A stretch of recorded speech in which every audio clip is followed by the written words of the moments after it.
Hello दोस्तों, मैं हूं कमर चीमा। उम्मीद है आप लोग ठीक होंगे। दोस्तों, भारत के अंदर आपको पता है कि जो मुर्शिदाबाद, ख़ास तौर पे वेस्ट बंगाल जो है, वहाँ पे जो रिसेंटली वायलेंस हुआ उस पे बांग्लादेश से बयान आने शुरू हो गए। ये जो वो चीज़ है जिसको इंडिया नापसंद करता है।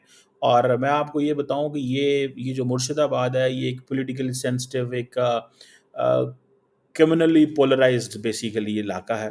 और यहाँ पे पॉलिटिकल राइवलरीज़ हैं, कम्युनल टेंशन्स होती हैं, जो जिसे कहते हैं ना, क्रिमिनल पॉलिटिकल नेक्सस भी मौजूद हैं। यहाँ पे जो मेन पार्टीज़ हैं जो कि जो टीएमसी है या बीजेपी या कांग्रेस, ये सारे के सारे आपस में इनके झगड़े-झुगड़े काफ़ी रहते हैं। कम्युनल पोलराइज़ेशन भी है क्योंकि मुर्शिदाबाद जो है, वहाँ पे जो मुस्लिम मेजॉरिटी है 66% है एज़ पर 2011 सेंसस। हिंदू भी ज़ाहिर बात है, बड़ी पॉपुलेशन वहाँ पे मौजूद है। और बीजेपी की क्योंकि जो पॉलिटिक्स है और इसी तरह ये चलता रहता है, ये कोई नई चीज़ नहीं है। लेकिन इसमें ट्विस्ट एंड टर्न कब आया? वहाँ पे बैकवर्डनेस के भी इश्यू चलता रहता है जी, इकोनॉमिकली वेल ऑफ नहीं है। वहाँ पे ट्विस्ट कहाँ पे आया? ट्विस्ट वहाँ पे आता है जहाँ पे इंडिया एंटर हो ओ बांग्लादेश एंटर होता है। और बांग्लादेश आजकल, आपको पता है कि बांग्लादेश को आजकल अच्छा लगता है कि ज़रा इंडिया के मामलात में इंटरफेरेंस करें, ठीक है जी। और अब जैसे अब वो एक तो अंदर लड़ाई है कि जी कांग्रेस जो है वो वेस्ट बंगाल की जो सीएम है ममता बनर्जी, उनको ब्लेम करती हैं, और बीजेपी को ब्लेम करती हैं for all that what's going on. लेकिन जो काम मोहम्मद यूनुस कर रहे हैं, ठीक है जी, वो थोड़ा-सा डिफ़िकल्ट है, डिफरेंट है। मोहम्मद यूनुस ने जो बातें की, उनकी पार्टी के लोगों ने जो बातें की हैं इंडिया के हवाले से और वेस्ट बंगाल के हवाले से, वो थोड़ा-सा डिफरेंट है। और आपको पता है असल वजह क्या है? असल वजह है कि इसकी जो जिसे बोलते हैं ना, आपकी अ, जो ज्योग्राफ़ी है, ज्योग्राफ़ी इम्पॉर्टेंट है क्योंकि उनको ये है कि जनाब, ये इलाका जो है बांग्लादेश के एडजेसेंट है, साथ है। और हमें ये चाहिए कि हम इसमें कोई ना कोई बात करते रहें। क्योंकि इंडिया माइनॉरिटीज़ की बात करता है, ठीक है जी, इंडिया माइनॉरिटीज़ की बात करता है। तो बांग्लादेश ने सोचा हम भी फिर ठीक है, हम भी ये कहते हैं कि तुम्हारे यहाँ भी तो वायलेंस हो रहा है भाई, इधर सामने आओ। अच्छा, अगर आप जस्ट वो जो स्टेट ऑफ बांग्ला, ये जो है क्या नाम है इसका, इसका मैप देखें, तो आपको मैप से पता चलेगा कि ये सारी की सारी जो स्टेट है वो उसके साथ है, बांग्लादेश के साथ जुड़ी हुई है, ठीक है। और इसका स्टेट का मैप भी थोड़ा सा डिफरेंट किस्म का है कि वो स्टार्टिंग फ्रॉम वो जो ऊपर जो चिकन नेक का इलाका जितना है, ठीक है। और ये सारा नीचे तक जितना इलाका है, स्टार्टिंग फ्रॉम ये जो कोलकाता, एंड देन फिर ये मुर्शिदाबाद वो इलाका है बेसिकली। वो एक नैरो स्ट्रिप है बेसिकली, जो कि वेस्ट बंगाल की narrow strip that connects it with the rest of the West Bengal. तो वहाँ पे वो जो जिसे कहते हैं ना, एक तो नैरो है, प्लस वो बांग्लादेश से जुड़ी हुई है।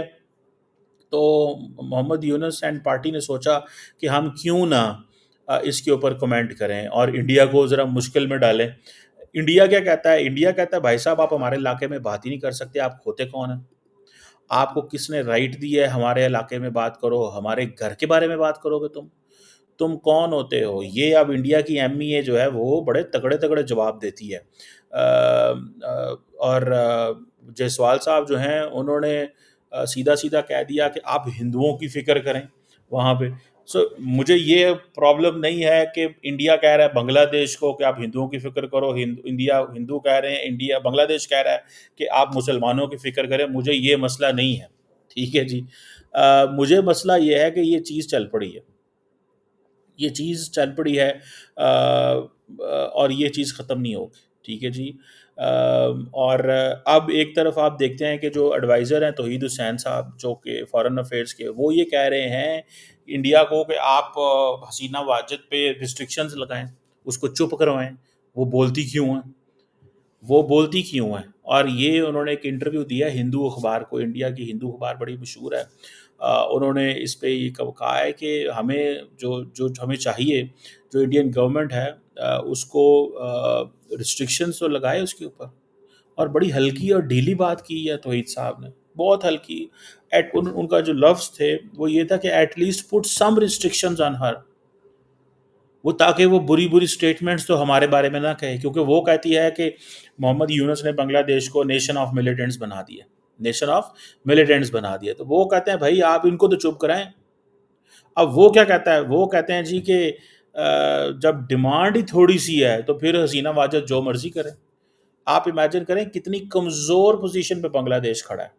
Bangladesh stands on a very weak position कि वो इंडिया को ये भी नहीं कह सकता, डिस्पाइट द फैक्ट कि उन्होंने नोट वर्बैल भेजे हुए हैं हसीना वाजिद के लिए, लेकिन नोट वर्बैल के ऊपर कुछ नहीं वो कर रहे। वो कह रहे हैं कि आप उन्हें चुप तो करवा सकते हैं ना।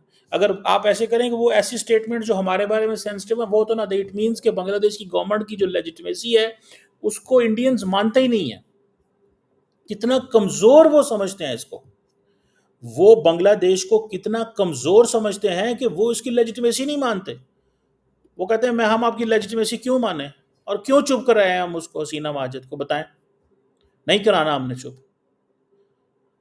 अब वो देखें ना, रिक्वेस्ट्स कर रहे हैं, तरले कर रहे हैं इंडिया के सामने कि जी हम we are committed to protect minority communities, हम उनको बड़ा प्रोटेक्ट कर रहे हैं। हालांकि जब वो कह रहे हैं हम प्रोटेक्ट कर रहे हैं, तो मुझे पता, मैं उसको देख रहा था, एक इलाका है बांग्लादेश के अंदर, वहाँ पे एक हिंदू जो कम्युनिटी लीडर है उसको उठा लिया गया है, कत्ल कर दिया गया है। उसको कहते हैं दिनाजपुर, दिनाजपुर एक इलाका है बांग्लादेश का, ठीक है। इट इज़ एडजस्ट टू वो उसके साथ है इंडिया के साथ। आप इमेजिन करें कि एक तरफ जब वो ये दिनाजपुर में ये हो रहा है कि वहाँ पे एक बंदे को उठा के कत्ल कर लिया जाता है, दूसरी तरफ वो कह रहे हैं नहीं हम माइनॉरिटीज़ को प्रोटेक्ट करेंगे। जब आप इस तरह की चीज़ें होंगी तो इंडिया बोलेगा तो सही, और आपकी फिर इंडिया के सामने वो कहते हैं भाई हैं कौन ये, वो कहते हैं आप हैं कौन, आप बोल कैसे सकते हैं। मुझे तो तौहीद हुसैन की स्टेटमेंट ही बड़ी कमज़ोर लगी। वो कह रहा है कि प्लीज़ आप उनको रोकें, वो थोड़ी सी ऐसी बात तो ना करें भाई प्लीज़। तो तौहीद हुसैन साहब की बात जब प्लीज़ से शुरू हो रही है, तरले और रिक्वेस्टों से शुरू हो रही है, उसकी वजह क्या है? अब वो अदानी ग्रुप जो है वो भी सप्लाई बंद बंद कर सकता है, इंफ्रास्ट्रक्चर प्रोजेक्ट बंद कर सकता है, क्या नहीं कर सकता? ठीक है जी। और ये जो सारा कुछ है वो अगर चाहे इंडिया, तो वो कहते हैं हम इनका जब मर्जी सांस बंद कर दें, इनकी वैल्यू क्या है। भाई साहब ये होता है, दिस इज़ व्हाट, आपको एक इंडिपेंडेंट सॉवरन कंट्री होना चाहिए। मुझे खौफ नज़र आता है बांग्लादेश के अंदर अबाउट इंडिया। इंडिया से वो डरते हैं भाई, ये आप मानना पड़ेगा। इंडिया ने अपना पूरा असर वसूख डाल दिया। इंडिया से वो इकोनॉमिकली डरते हैं, पॉलिटिकली डरते हैं, वो डिपेंडेंट हैं। वो उनकी जो बांग्लादेश की साइकी बन चुकी हुई है ना बांग्लादेश की, और ये जो स्टेटमेंट जारी की है उन्होंने बांग्लादेश ने इंडिया के बारे में, ये भी एक थोड़ा सा डोमेस्टिक ऑडियंस को और थोड़ी सी वो एक चीज़ लेने के लिए उन्होंने की है। अदरवाइज तो कुछ भी नहीं है। अदरवाइज तो वो इस पोजीशन में नहीं है कि वो कुछ कर सकें। मुझे नहीं लगता वो इस पोजीशन में है।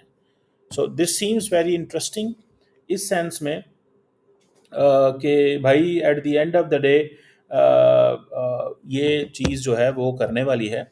और वो चीज़ ये है कि हर कीमत के ऊपर, हर कीमत के ऊपर हमारी माइनॉरिटीज़ को प्रोटेक्ट करें, प्रोटेक्ट आर माइनॉरिटीज़, हमारी माइनॉरिटीज़ को प्रोटेक्ट करें।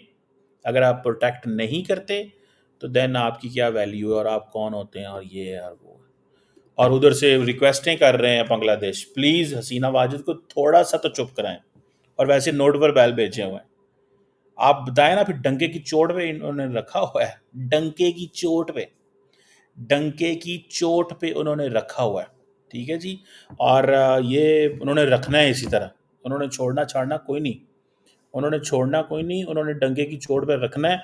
और मैंने आपको बताया था कि अगर, और ये सारी इकोनॉमिक पॉलिटिकल डिपेंडेंट है, एंड बांग्लादेश की जो मेंटालिटी है, जब चारों तरफ आपके इंडिया मौजूद है, आप तो हिल भी नहीं सकते वहाँ से। आपने किधर जाना है, आपकी क्या पोजीशन, आपकी क्या पोजीशन है कि आप सारा टाइम ये काम जो है ना इन इन चीज़ों में लगे रहें।